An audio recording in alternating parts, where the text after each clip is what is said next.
अस्सलामुअलैकुम टू आल संगात क्या हाल है जनाब। ठीक ठाक हो? उम्मीद करें सारे भैणा भिरा ठीक ठाक हो सन। अल्लाह पाक सारे भिरावां दे माल जान इज्जत आबरू हर शे दी हिफाजत फरमाए ते अल्लाह पाक सारे मुसलमानां दियां बच्चियां दे नसीब अच्छे फरमाए।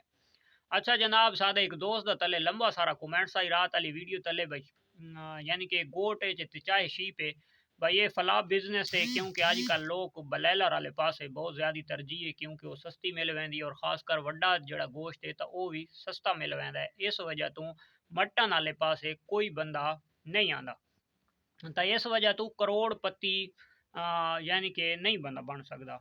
ठीक हो गया। ये हाई सवाल इसका हुण असां अपने नाकस अकल दे मुताबिक असां देवना चाहते हैं जवाब।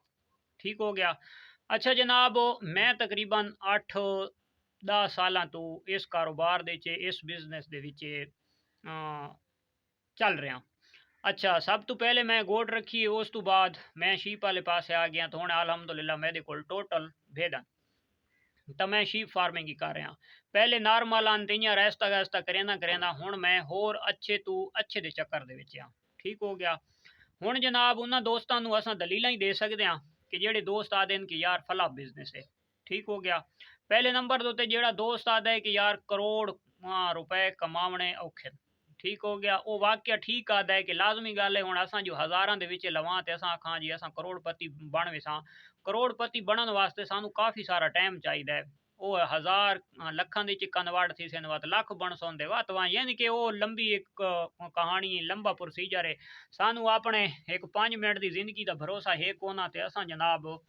पैकेज ही महीने वाले लवाई बैठे होने तो फार्मिंग के विच करोड़ों वाले खा भी बड़े लंबे दिठी बैठे होने। ठीक हो गया। और दूसरे नंबर दोते रोटी रोजी अल्हम्दुलिल्लाह अच्छी है।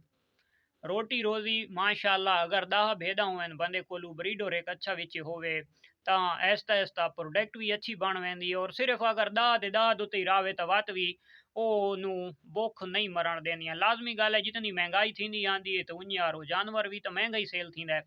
और दूसरे नंबर दोते यानी कि दिन ब दिन महंगाई बढ़ती आंदी है तो जानवर ही लाजमी गल है महंगा थी आंदा है। हुण खासकर उन्होंने दोस्तों का जवाब यह है कि जेड़ा दोस्त आदे कि यार भाई मटन के नज़दीक कोई ना वैसी यानी कि उसका रजू जड़ा है तो इंसान नू छिक के ते खड़न वाले पास है, यानी कि बछड़ा फार्मिंग या कट्टा फार्मिंग वाले पास है। ठीक हो गया जी। गोट या शीप तो ये फला बिजनेस है। अच्छा, ये आज तू चंद दिहाड़े पहले बकरियां दियां इह जेड़े दोस्त आ जाते हैं जी फलाप बिजनेस है। पहले इह बकरियां नू जनाब हज़ारां वालियां नू छिक छिक के ते लखां रुपए दे गिन गए तो उस टाइम फलाप बिजनेस नाई। ठीक हो गया। इन्हें फकी टैट मशहूर की लखां रुपए दियां बकरियां एक बच्चा निक्का निक्का किड इन्हें लख लख रुपए ताईं पहुँचाया। फलाप बिजनेस नाई। ठीक हो गया। हुण ये चंद एक दिहाड़े पहले असां छिक छबाड़ रखी रखिए वत एक दो वीडियो इदू सहीवाल वाले पासू बड़ियां वायरल थी धूल गोड फार्म वाले दी वो पता नहीं केड़ा मलो का ही मैंने भुल गया। उस जनाब कोई थोड़ा जिहा पर्दा फाश किया है तो हुण हर बंदा इसे पासे टुर गया है। मसला असल सिर्फ व्यूज गिनण दा है, होर मसला फलाप दा या कामयाबी दा नहीं है। ठीक हो गया। अलहदा तो अलहदा न्यू तो न्यू टॉपिक दे वीडियो बने सन, खासकर जेडे सादे ओवरसीज पाकिस्तानी बैठे जेडे काफ़ी सारा पैसा इन्वेस्टमेंट करने के चक्कर दे या कीती बैठे या फलाप थे पैन। और दूसरे नंबर दोते न्यू फार्मर दे अक्ल दे विच एक गल न टिकावण वाली सोच है।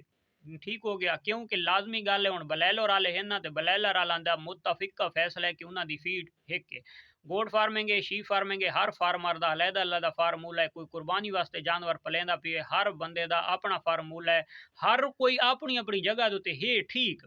ठीक हो गया। जानवर नू गोश्त बनावना चाहिए है वो जेड़े जेड़े जिथे उदा दिल मुतमिन है उस हिसाब नाल उस डोज नाल गिजा देंदे पैन जानवर फिट है। अगर नाकाम थींदा पिए तो कौन थींदा पिए? न्यू फार्मर थींदा पिए, क्योंकि जैसी नस्ल दे विच ये मसला हाई कोना वो आ गए फार्मिंग वाले पास है। इदू मेरी दिठी तो मैं कट्टा नवा छोड़ देता है बैदे दी वीडियो दे गई है तो लाजमी गल है जल्द एक बंदे नू सुरकार शुरू थी वैंदा ना तो हुण मैं आप जल्द मोबाइल तो फारग थी ना तो यार बार बार अलहदा अलहदा टापे दू वीडियो दिठी रखियां तो यार हर बंदा दे रहा तो वो मसला ये बनता है कि वो बंदा थी वैंदा कन्फ्यूज, अपने को नॉलेज इतना है नहीं। ਉਹਦੇ ਘਰ ਦੇ ਵਿੱਚ ਪਹਿਲੇ ਕੋਈ ਇਤਨੇ ਜਾਨਵਰ ਪਲੇਂਦਾ ਕौन आई ਉਸ ਨੂੰ ਪੂਰੀ ਖੁਰਾਕ ਦੋਤੇ ਅੱਛਾ ਉਹ ਇਸ ਵਜ੍ਹਾ ਤੋਂ ਨਾ ਸ਼ੋਦਾ ਇਦੂ ਵਾਲਾ ਇੱਕ ਤਾਂ ਪੈਸਾ ਜ਼ਿਆਦਾ ਲਾਭ ਆਂਦਾ ਖਰਚ ਜ਼ਿਆਦਾ ਕਰ ਬਾਂਦਾ ਹੈ ਇਹ ਦਵਾਈ ਗੇਨ ਉਹ ਦਵਾਈ ਗੇਨ ਇਹ ਫਾਰਮੂਲਾ ਗੇਨ ਉਹ ਫਾਰਮੂਲਾ ਗੇਨ ਇਹ ਵੰਡਾ ਗੇਨ ਉਹ ਵੰਡਾ ਗੇਨ ਹੁਣ ਜਿੰਨੀ ਉਹ ਰਗਬਤ ਵਾਲਾ ਜਿਨਾ ਪਾनी वाला वंडा ਹੁਣ जनाब हर बंदा आदा है कि बकरा कणक दा है ते छतरा चने दा है ठीक हो गया ਹੁਣ ਵਿੱਚ ਆ ਗਿਆ ਰਗਬਤ ਵਾਲਾ ਵੰਡਾ ਤਾਂ ਇੰਨੀ ਯਾਰ ਜਨਾਬ ਹਰ ਬੰਦਾ ਇੱਕ ਆਪਣੀ ਸੋਚ ਹੈ ਹਰ ਬੰਦਾ ਕੋਈ ਮਕਈ ਵਾਲੇ ਪਾਸੇ ਹਲਕੇ ਕਜਲੇ ਵਾਸਤੇ ਮਕਈ ਬਿਲਕੁਲ ਨੁਕਸਾਨ ਹੈ ਵਾਈ ਬਾਦੀ ਵਾਲੀ ਹੋਈ ਵਾਈ ਬਾਦੀ ਕਜਲੇ ਵਾਸਤੇ ਬਹੁਤ ਬੜਾ ਨੁਕਸਾਨ ਹੈ ਦਸਤੀ ਟੰਗਾ ਫੇਰ ਵੈਨਨ ਖਾਸ ਕਰ ਜਿਹੜਾ ਪਿਓਰ ਕਜਲਾ ਹੈ ਦੇਸੀ ਜਿਹੜਾ ਹੈ ਉਹ ਤਾਂ ਹੈ ਜੋ देसी उसके परेशानी है को ना होता वैसे मजबूत होता है तीन यार हर बंदे की जितनी सोच होती है उस पासे टुर पाता है ठीक हो गया हुण शेर जंगल का बादशाह है तो उसनू अल्लाह की जात गोश्त वो नसीब किया है गोश्त खांदा वदा है तो पहले की तादाद जानवर कम है या ज्यादा ठीक हो गया तो जानवर अगर दिठा वने तो पहले की तादाद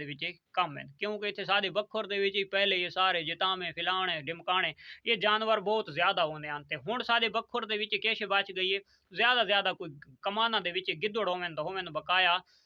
कुछ को नहीं बच गई तो शेर जड़ा है तो वो चाहे चिड़िया घर के तो गोश्त खांदा है चाहे किसी फार्म के तो गोश्त खांदा है तो चाहे जनाब जंगल के तो गोश्त खांदा है ठीक हो गया और जेडे बंदे बकरे का या छतरे का गोश्त खावना है तो उस गोश्त तो खावना ही खावना है और दूसरे नंबर दोते जेड़ा दोस्त आदा पी है भाई ये फलाब बिजनेस है तो अपनिया बकरियां बेशक आखे पिया फलाब बिजनेस है क्योंकि उन्होंने बकरियां अपनिया फकियां मशहूर कर करके गिन गिन लखां दोते हुण गल आवेंदी पई है हज़ारां दोते उन्हें जेड़ा नोट कमावने गिदन कमा वो फलाह बिजनेस आखन तो पे आखन ठीक हो गया असा शुरू तो अलहमदुलिल्लाह जीरो तो स्टार्ट किया आई तो जीरो वाला जेड़ा है तो सादा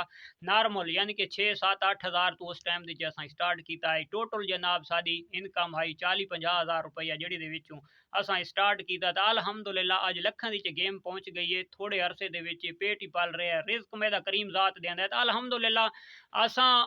फलाब सादा बिजनेस नहीं है फलाब बिजनेस उन्हां है जिन्हें फकियां मशहूर की गिन गिन उस्मान दोते तो हुण आए पैन जमीन दोते उन्होंने वास्ते फलाब बिजनेस सादे वास्ते कोई फलाब बिजनेस नहीं है ठीक हो गया जेड़ा हुण दोगले जानवर रखी पैन उन्होंने तो मीट दूते चंगे सोने की सेल थी रहे इंडिया के जितने फार्म हैं जितने ब्रीड कम है और खासकर मीट परपज वास्ते जानवर बहुत ज्यादा पाला वैंदा है क्या वो गोश्त नहीं खाते पे उत्थे उन्होंने सेल नहीं थी पिया लाजमी गल है जितना गोश्त हो सी उतना सेल थी सी अच्छा जनाब जानवर बढ़ते जा रहे हैं तो ता फलाह बिजनेस है भाई जानवर बढ़ते जा रहे हैं तो इंसान ही तो बढ़ते जा रहे हैं ना इंसान केड़े घटते पैन एक शहर के दिहाड़ के पता नहीं कितने हज़ार बच्चे पैदा थींदे पैन ठीक हो गया तो उन्यार जनाब तादाद ही वधदी वेंदी है जानवर बढ़ते पैन तो तादाद ही बढ़ती पई है और ये कोई फलाह बिजनेस नहीं है खाली जड़ा ना व्यूज़ गिनण वास्ते आवाम जड़ा तो नवे नवे कट्टे खोल देंदी है मैं इदू वखरा छोड़ देना अगला वखरा छोड़ देना है भाई यार डिफरेंट कर कर करके ना फलाह बिजनेस है फिलान हो गया ढिमकान हो गया ये खुराक है वो खुराक है भाई खाली धूड़ दे वट्टे मारन वाली गल है ता ये सूरत हाल है कोई फलाह बिजनेस नहीं है अखी नूट के करो रिज्क मैदा जात अल्लाह दी देंदी है और दूसरे नंबर दोते नॉर्मल प्राइस दे जानवर खरीद करो यानी कि जेड़े खास कर ए यानी वीडियो देख के 2-4-4-5-5 लाख रुपया बकरियां दोते न भरो ठीक हो गया उस तू बेहतर है कि भेदा ठीक है इन्हां जनाब बकरियां इन्हां मशहूर थइयां फटे दोते जनाब कसाई गोश्त छतरे दा विचेंदा बैठा है बकरियां इन्हां ते बकरे 35-35 लाख दोते पहुंचे ते होटल वाले कैश पक्की हुई बकरा पक्को है होंदा कैश तकरीबन ले ला मंडी दीचे गेन वनो व्यापारी जनाब खास कर कोशिश ये करे सी कसाब बकरा मिलता पे 40,000 रुपया उससे द सेम वजन हल के पाइया किलो ज्यादा हो सी तो वो मिलता पे 30,000 रुपया 40,000 वाले नेड़े वेंदा इस वजह तो तू सादा भेड़ फार्मिंग है अल्हम्दुलिल्लाह सादा फलाब बिजनेस नहीं है तो आदा फलाब बिजनेस है तो अल्लाह पाक तुहानू हदायत देवे और अल्लाह पाक तुहानू रिज़्क़ हलाल अता फरमाए ताकि जेड़ा तुसां ये जेड़े खास कर न्यू फार्मर हैं या न्यू शौकीन हैं उन्होंने जेड़े ज़हन दे जे तुसां टेंशन पैंदे हो तो अल्लाह पाक तुहानू कोई नेकी वाले पासे खड़े एक व्यूज़ां दे पिछू अपने एक चक्करां दे पिछू ते तुसां जनाब फलाह बिजनेस है आज फिलान हो गई है ठिमकान हो गई है तां मिलदे हैं इंशाल्लाह नेक्स्ट वीडियो तब तक देसो इजाज़त अल्लाह हाफिज़।